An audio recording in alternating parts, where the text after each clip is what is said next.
Namaste. Welcome back to Freddy's World of Physics. In my previous video, I have tried to take you on a virtual tour of the last 125 years in the history of nuclear physics.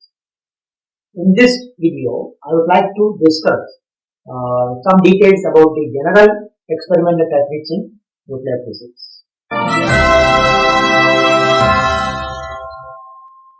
Before we go into the details of the general experimental techniques in nuclear physics, first of all, let us see what a study of nuclear physics really comprises of. A nuclear physicist tries to focus his attention on the experimental or theoretical studies of the following aspects of the nucleus: the structure, the properties, and interactions. In the structure studies, we are interested in what are the constituents of the nucleus. Of course, now we know that these are protons and neutrons, which are collectively known as the nucleons. Secondly, we would like to know how they are distributed inside the nucleus, how they move, and how they interact with one another inside the nucleus. Coming to the properties of the nucleus, there are various types of properties: the size of the nucleus, the mass of the nucleus, the charge contained within the nucleus, the spin or the angular momentum, and how charge is distributed inside the nucleus and how they move. That means the electromagnetic multipole moments, like the electric counter-pole moment, magnetic dipole moment, etc. Thirdly, we are interested in the interactions. First of all, the interactions between the nucleons,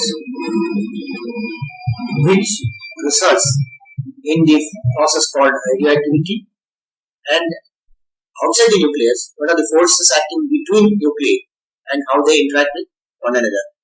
This will automatically lead us to the nuclear reactions. Radiations and particles emitted from nuclei are known to carry in one way or other vital information regarding the nucleus. So, a nucleus which is excited transforms into another nucleus, thereby emitting particles or radiations. A study of these radiations or particles will give direct information on the structure, properties, and interactions of the nuclei. Now, what is radioactivity? Some nuclei are inherently unstable. This is the so-called naturally occurring radioactive nuclei. They undergo spontaneous decay and emit particles or radiations. So, they decay by emitting energy in the form of particles or radiations. This decay results in the emission of, what are these particles? They can be either alpha particles, which are helium nuclei, beta particles, which are electrons or positrons, and electromagnetic radiations, which are called gamma rays. Now, stable nuclei should first be excited to one of the possible excited states. The excited system will decay back to the ground state in course of time with a time constant, which is called the lifetime, and which is characteristic of that particular species of nuclei. The excess or excitation energy emitted either in the form of a quantum of radiation like photons, visible, X-rays or gamma rays, or in the form of particles with definite kinetic energy. So we have the nucleus with its ground state and one or more possible excited states. So when the nucleus is excited to the excited state, it will decay with a characteristic lifetime tau, thereby emitting radiations of particles.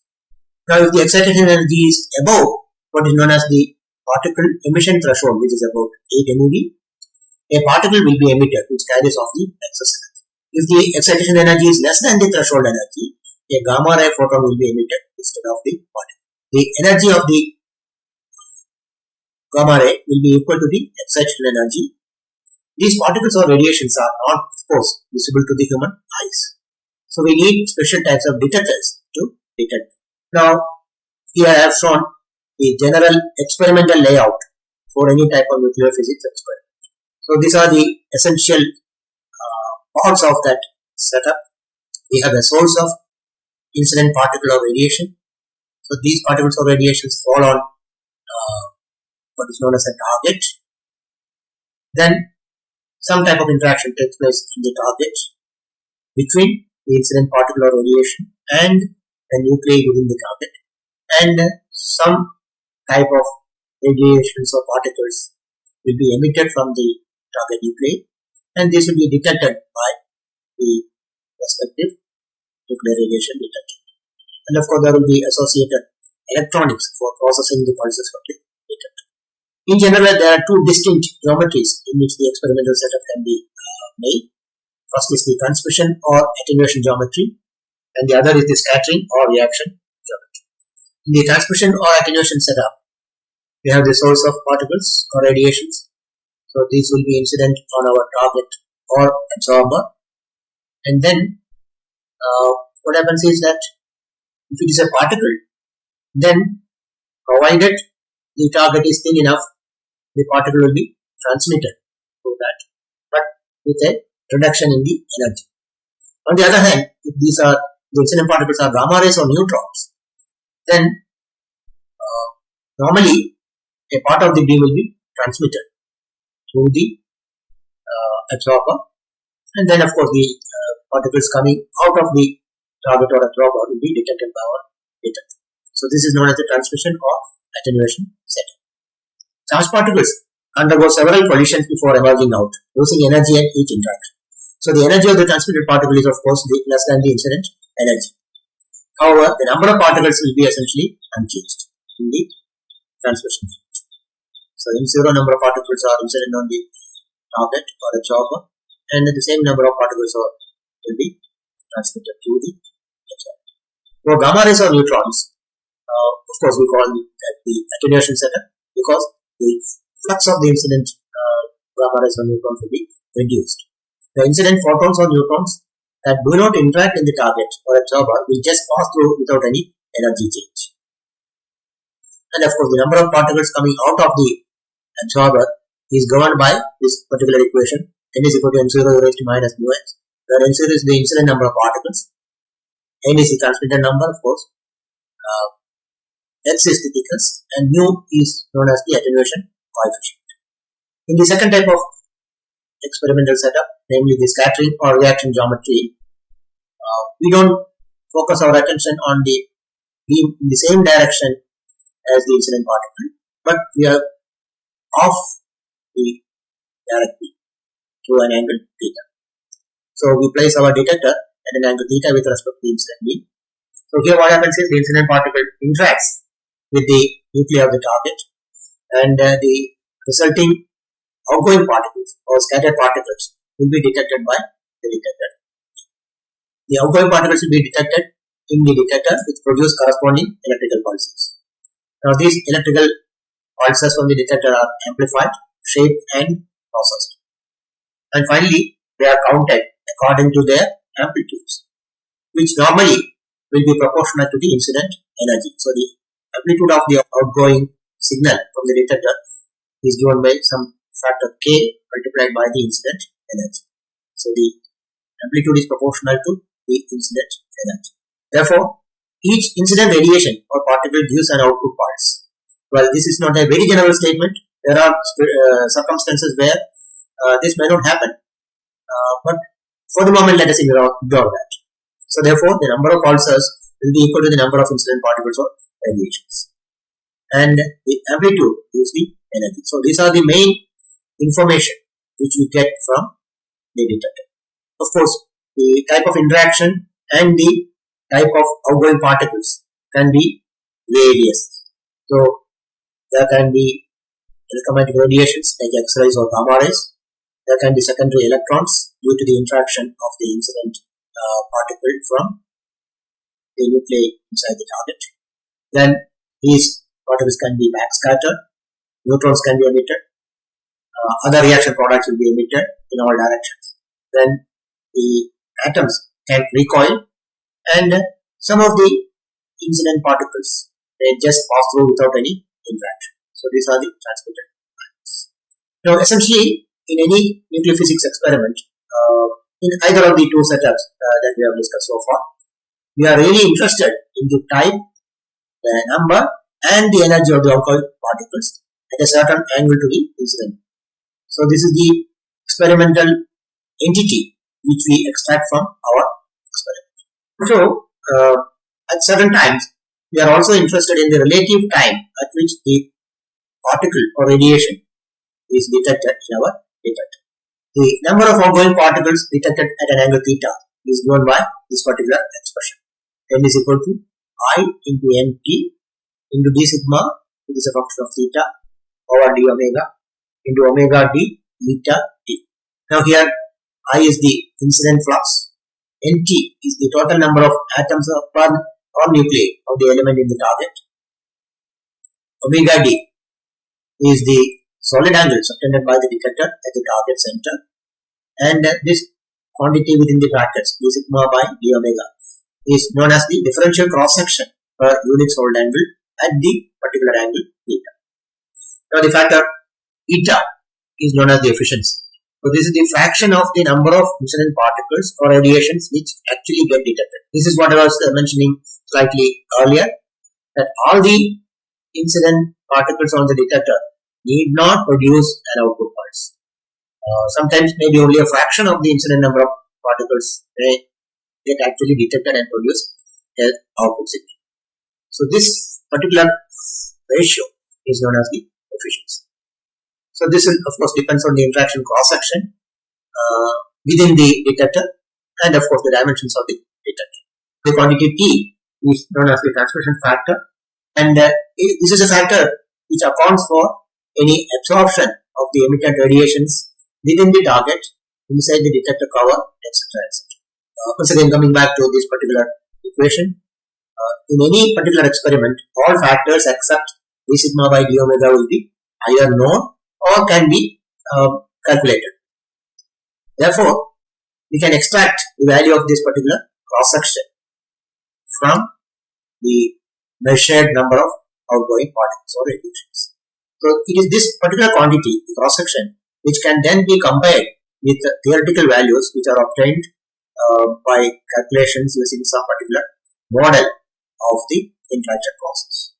Now we come to the actual details of the general experimental setup. So first of all, we have the source of the incident particles or radiations. The source actually provides a narrow beam of incident radiations like X-rays, gamma rays, etc., or particles, energetic particles, which can be electrons, protons, alpha particles, or maybe the heavier ions of the required type and energy. So this is the incident beam with a particular macroscopic cross section or width is following the sample, and then we have the outgoing particles which are finally detected by the detector. The number which was represented by I in our earlier equation is known as the flux. That is the number of incident radiations or particles crossing unit area of the beam per second. The unit area of cross section of the beam, and if we measure the number of particles which crosses unit area per unit time, that is our quantity I, which is known as the flux. Now this will be either known or can be measured or can be eliminated from the calculations by suitable manipulation or maybe some additional experiments. Now in the early days of experimental studies in nuclear physics, radioactive sources, that means naturally occurring radioactive sources, were used as sources of radiations. But of course, such radioactive sources were found to suffer from the following disadvantages. Now what are these disadvantages? Firstly, the type of radiations is limited to alphas, betas and gamma rays. Also, the energy will be limited to less than about 8 MeV for alphas and gammas and around 3 MeV for the beta particles.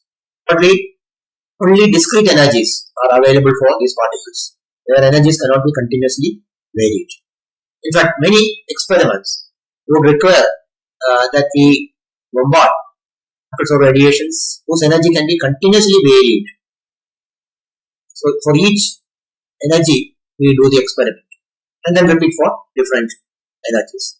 And one of the most important considerations is that the intensities of the particles or radiations which are available from such sources are limited to less than about 10⁷ per second.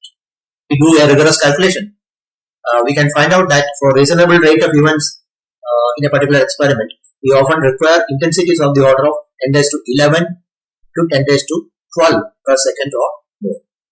Now, if you want such intensities from naturally occurring sources, then the strength of that source, the radiative strength or activity, would be extremely large, and it will be difficult to handle such sources. As more and more experimental investigations were undertaken, the requirements became more vast and demanding.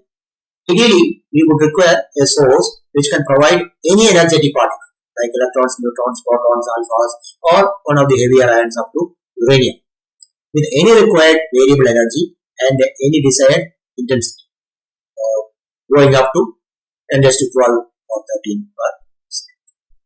So, it was the advantages of the negative sources which prompted the scientists to develop what are called particle accelerators. The main idea of developing such instruments is the acceleration of charged particles to any required energy. Also, they should provide the required variable intensity of these particles. So that was the idea behind developing the particle accelerators. Essentially, there are two ways in which accelerators can be used. The first one is called the fixed target experiments. Now, what are fixed target experiments?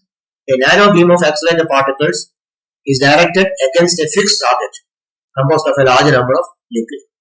So there is an incident beam of the energetic particles, and the target is fixed, and these particles will be hitting the target. So in this case, the probability of hitting a nucleus is very large. But of course, the collision energy is relatively smaller as compared to the second type of accelerator, which is the colliding beam accelerators or colliding beam experiments. What do we mean by colliding beam accelerators? There are two microscopic beams of accelerated particles directed against each other, and we are actually looking for head-on collisions. So therefore, the probability of interaction will be small.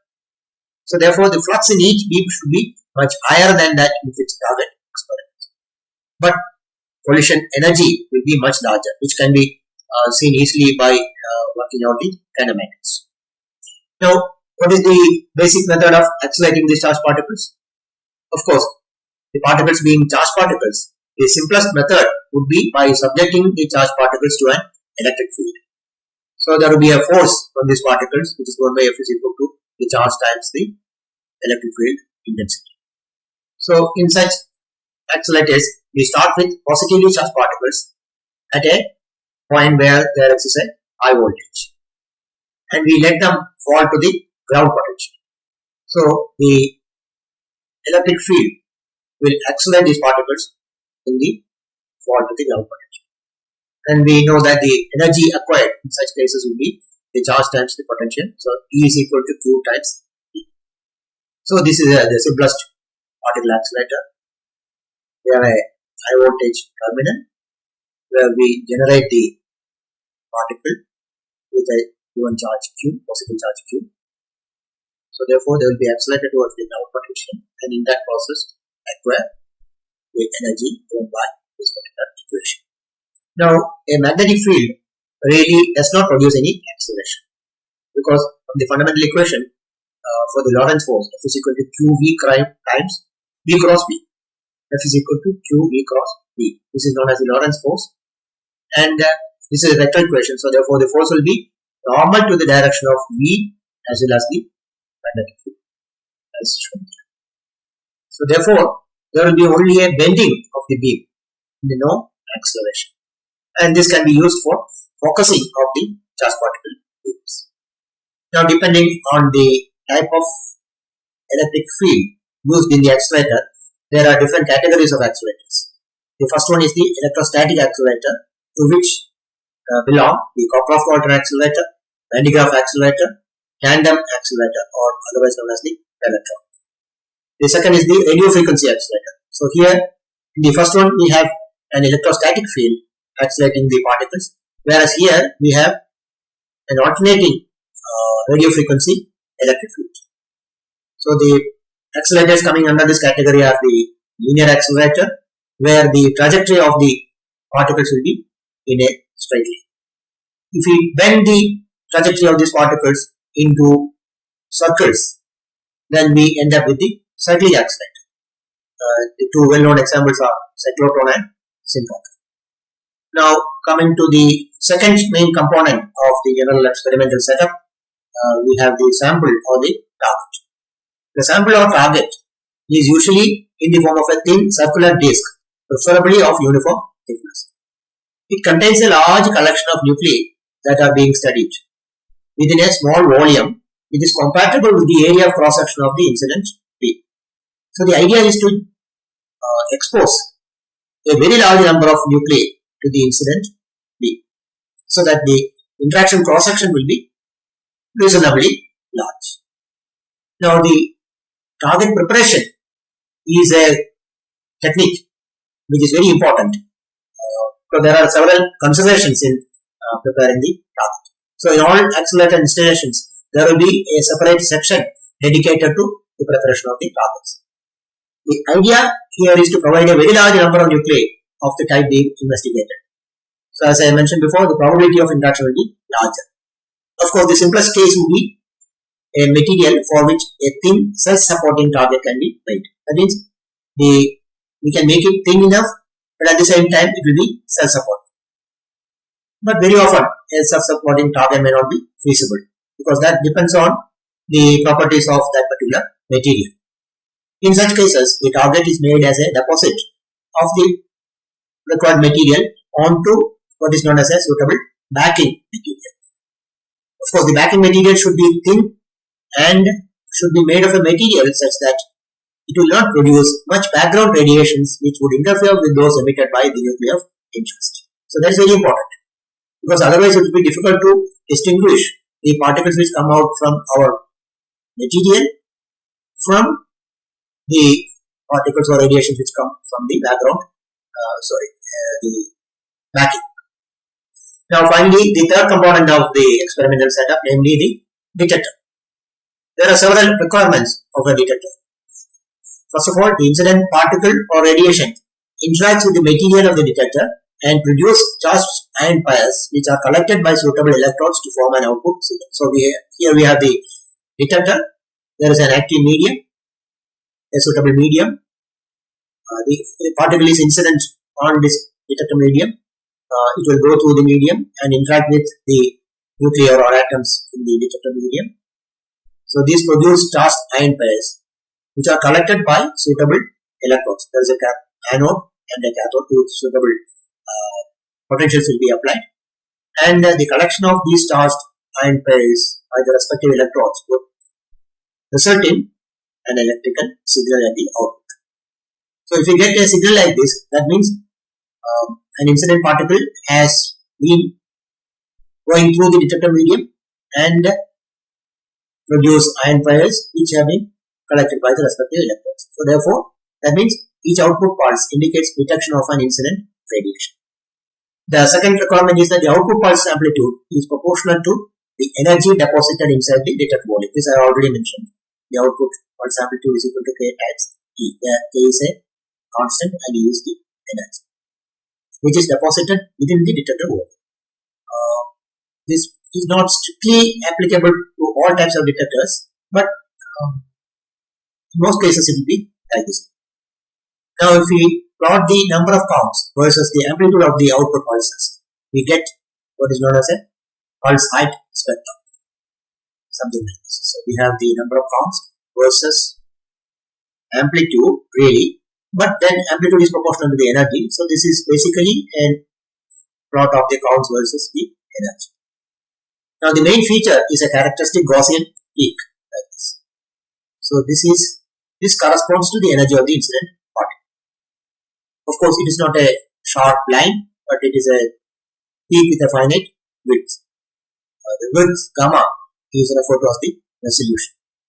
So the width gives resolution and the peak amplitude gives energy information.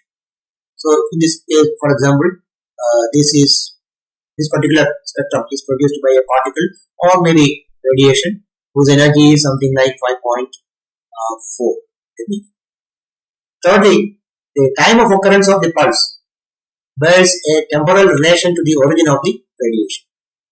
So the radiation was emitted from the target because of some sort of interaction within the target. So therefore, there is a particular time at which this emitted particle was produced in the target, and there is a particular time at which the output pulse appears.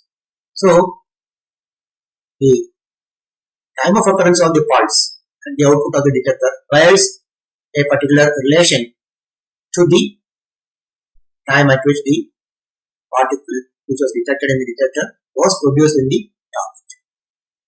Also, we will be placing our detector at a particular angle to the incident beam. So therefore, it would be nice if we can get an information about the angle.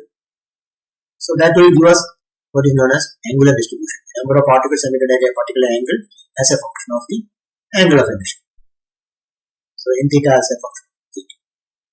Now this would require that the detector itself should give information about the position of incident of the detected particle on the detector face.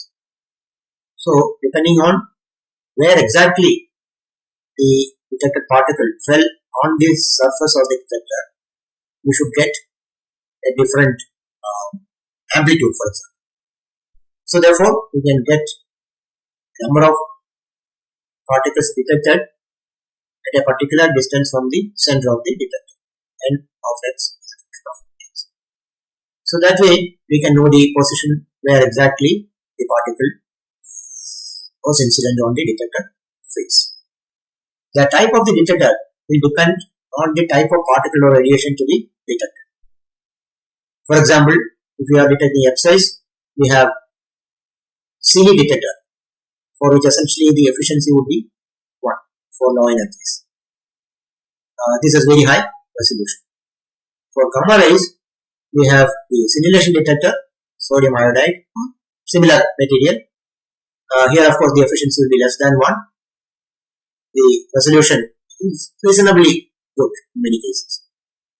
Or if you want higher resolution, then we have the HPGE detector, high purity germanium detector. Of course, the efficiency in this case will be less than 1 and less as compared to the simulation detectors. But the main advantage here is that the resolution will be high. When we come to charged particles, we have silicon detectors. These are very thin compared to X or gamma ray detectors. Also, we can use gas as the detecting medium. This can be used for both charged particles as well as electromagnetic radiations. For gamma rays, we also have J-Lee detector. This is similar to C-Lee detector for X-rays. Both of these have lithium ions drifted inside their crystal structure in order to improve the performance of the semiconductors with regard to the radiation detection performance. But one disadvantage is that both of these have to be operated at liquid nitrogen temperatures in order to decrease the noise and thereby improve the resolution of these detectors. An essential procedure that we should adopt before using the detectors is the energy calibration of the detecting system. So this is essentially a plot of the energy of the incident radiation as a function of the output amplitude from the detector. So how do we get this? We use radioactive sources of known energies and obtain the corresponding pulse rates. So if we plot this, then usually we get a straight line like this. So this is known as the calibration curve. Now, if we have an unknown radiation with energy which is not known, so if we look at the pulse height and obtain the corresponding energy from this particular calibration curve. The output signals from a detector are normally very small in amplitudes, typically from microvolts to millivolts. Also, their shapes are not quite appropriate for further processing and counting. So, we need instruments which are called amplifiers. Now, amplifiers give signal amplification and also pulse shaping at the same time. A variety of output circuits which an amplifier may be required to drive. So, therefore, it is desirable to have impedance matching also in the amplifier. Now, this is the typical shape of the detector output and once we pass these pulses through the amplifier, we get the amplified signals of this particular shape. Once we get the amplified and shaped signals, we have to sort them according to their amplitudes. For this, we need amplitude discriminators. What are amplitude discriminators? They yield a standardized logic pulse output for each input pulse exceeding a set discriminator level in the discriminator. So this is the function of the discriminator. We have the amplified output pulses from the amplifier of this particular shape, and we set particular voltage levels, and the output of the discriminator will be like this. So when the amplitude exceeds the VH value, we get the output, which is a logic pulse of this particular shape. In actual nuclear setup, a single channel analyzer is used for amplitude selection. This has two adjustable voltage levels which control two discriminators and produces an output pulse when the peak of the input pulse falls between these two set levels. So here this is an illustration of the function of the single channel analyzer. There are several pulses with different amplitudes coming out of the amplifier, and we want to select only those pulses which occur or which have amplitude within a particular voltage interval with line between VL and V. So that is what the single channel analyzer does. So we have the detector, the radiation incident on the detector, we get the output pulses. This is passed through the amplifier, which amplifies and shapes these pulses, and these pulses are given as input to the single channel analyzer, and the single channel analyzer will give an output depending on the set voltage levels. So therefore, for each interval of the pulse height, we get how many number of pulses are coming from the detector. So therefore, we can plot the counts as a function of the pulse height, and this is what I had illustrated earlier also. So we get the pulse height spectrum of the incident radiations. This is a general electronic setup for processing the pulses from radiation detectors. We have the detector, then the amplifying stage is actually split into two sections. The first is called the preamplifier, and the second is known as the main amplifier. The main function of the preamplifier is not to give any sizable amplification, but to rather do the impedance matching function. The main amplification and shaping is done in the main amplifier. Of course, the high voltage required for the detector operation is given through the preamplifier. Then these amplifier pulses are given to the single channel analyzer, and the output of the single channel analyzer is counted by a counter for different settings of the voltage in the single channel analyzer. Or instead of this, we can have what is known as a multi-channel analyzer, which will give this entire spectrum in one port. Or in more sophisticated setups, we have an ADC MCA card, which can be plugged into a personal computer, and we can store the spectrum in the memory and do various types of analysis on the spectrum online or maybe later. Now, this is a general experimental layout in a typical accelerator facility. So we have the source of the energetic ions, namely the accelerator, which will have the ion source. There is an accelerating section, and the output of this will be the accelerated ions. So these will be bent by means of a bending magnet, which in this particular case it is known as the analyzing magnet. The idea of this analyzing magnet is first of all to bend the beam and to select the energy of the ions. So the energy selected ions will be let into what is known as the switching magnet chamber. Of course, prior to that, there may be focusing of the beam by what are called quadrupole magnets. In the switching magnet, what is actually done is to switch the accelerated energy analyzed beam into various pods, various experimental pods. So in a typical accelerator setup, there will be several experimental pods like this. So by appropriately choosing the magnetic field in the switching magnet, one can switch the beam into any of these experimental pods, and in each pod there will be a particular experimental setup already arranged. So in a simple setup, we have a vacuum chamber in which we can keep the target. Then the outgoing radiations or particles can be detected by various types of detectors which are placed either inside the chamber or maybe outside. Typically, charge particle detectors are placed inside the chamber, so they will be situated in the vacuum, and gamma ray detectors are placed normally outside, also neutron detectors. The entire path of the ions, starting from the ion source right up to the target, and also the path of the outgoing particles from the target to the detector.